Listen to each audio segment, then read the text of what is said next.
et ne répond aucunement à une règle de l'État et de l'État de droit. C'est aussi important qu'on puisse dire cela. Nous continuons avec le troisième sujet qui concerne les effondrements d'immeubles à Abidjan. Et nous nous posons la question de savoir à qui véritablement la faute, surtout qu'on a pu voir le ministre de la Construction venir faire des démonstrations sans queue ni tête. C'est une longue série d'effondrements d'immeubles à Abidjan, la capitale économique de la Côte d'Ivoire. Aucun quartier n'est épargné. Selon Bruno Koné-Nabagné, le ministre de la Construction, du Logement et de l'Urbanisme, la Côte d'Ivoire a connu 9 effondrements d'immeubles en 2020 et une dizaine avant 2020. Ce phénomène est si récurrent et la Côte d'Ivoire est si familière de ces effondrements que cela serait un fait banal si on ne déplorait pas de pertes en vie humaine.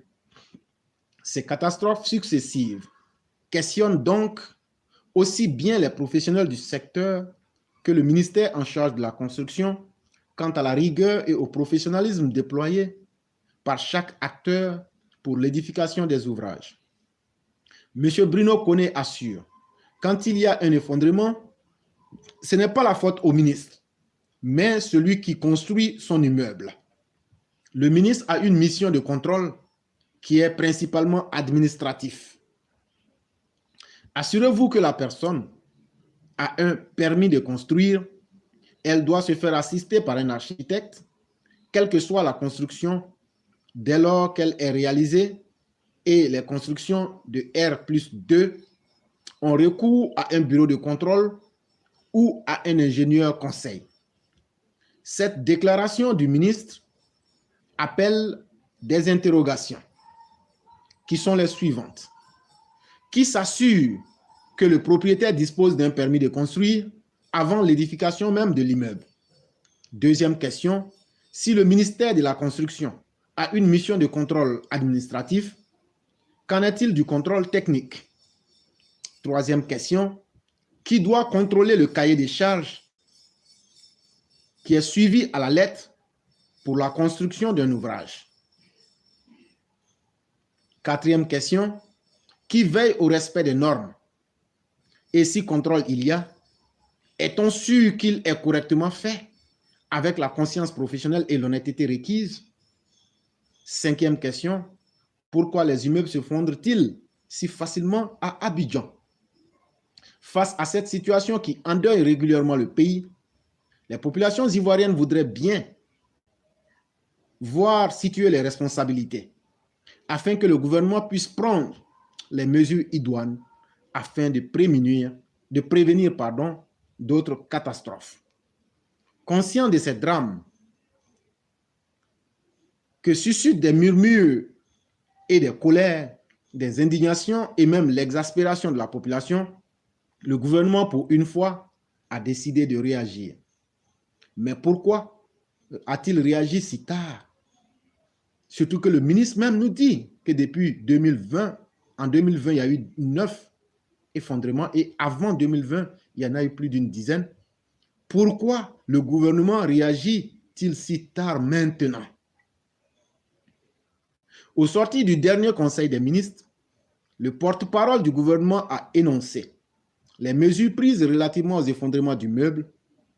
Ce sont entre autres la suspension des chefs de service de l'urbanisme de Treichville et de Cocody, l'interpellation des propriétaires des immeubles effondrés, la mise sur pied d'une brigade mixte de contrôle, si on peut saluer la création du gouvernement pour apaiser les populations.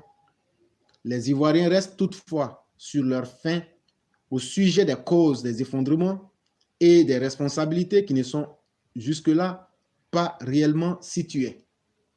Depuis belle lurette, la rumeur publique fait état de ce que 80% des immeubles construits ou en construction à Abidjan n'ont pas de permis de construire.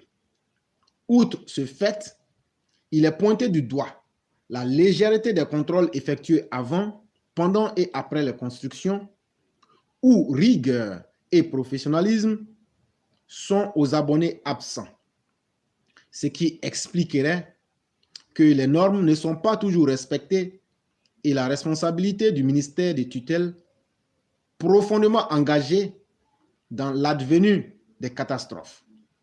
On se rappelle, il y a quelque temps, que M. Issaka Diaby, ci-devant président des victimes de la crise post-électorale de 2010, avait dénoncé la qualité du fer à béton mis en vente sur le marché ivoirien.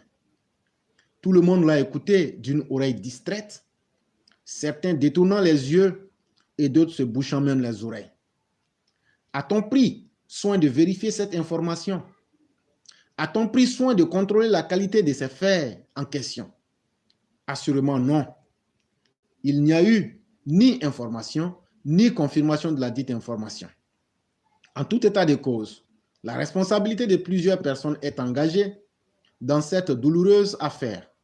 Les propriétaires d'immeubles, dont le souci est souvent de minimiser les coûts en surfant sur la qualité des matériaux de construction, les entrepreneurs obnubilés par les économies substantielles qu'ils peuvent faire dans l'utilisation des matériaux mis à leur disposition, et le ministère en charge de la construction, dont les services techniques sont souvent pointés du doigt pour la forte corruption.